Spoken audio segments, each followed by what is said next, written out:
Viernes de la octava de Pascua.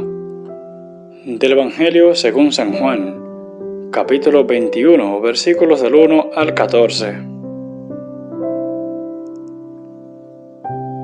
En aquel tiempo se manifestó Jesús otra vez a los discípulos a orillas del mar de Tiberíades.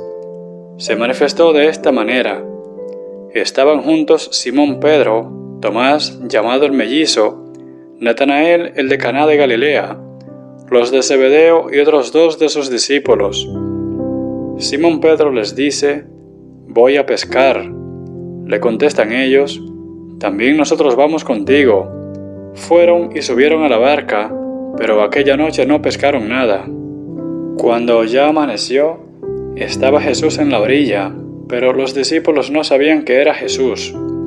Díceles Jesús: «Muchachos, ¿no tenéis pescado?» Le contestaron: «No». Él les dijo: «Echad la red a la derecha de la barca y encontraréis». La echaron, pues, y ya no podían arrastrarla por la abundancia de peces. El discípulo a quien Jesús amaba dice entonces a Pedro: «Es el Señor». Simón Pedro, cuando oyó que era el Señor, se puso el vestido, pues estaba desnudo, y se lanzó al mar.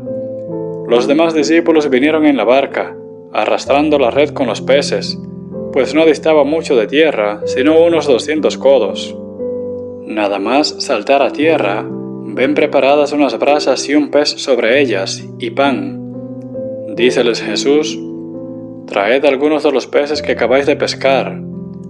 Subió Simón Pedro y sacó la red a tierra, llena de peces grandes, 153, y aun siendo tantos, no se rompió la red.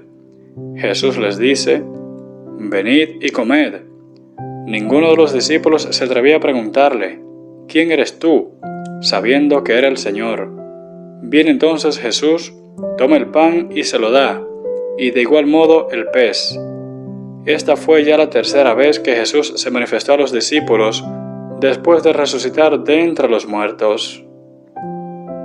Palabra de Dios. Te alabamos, Señor.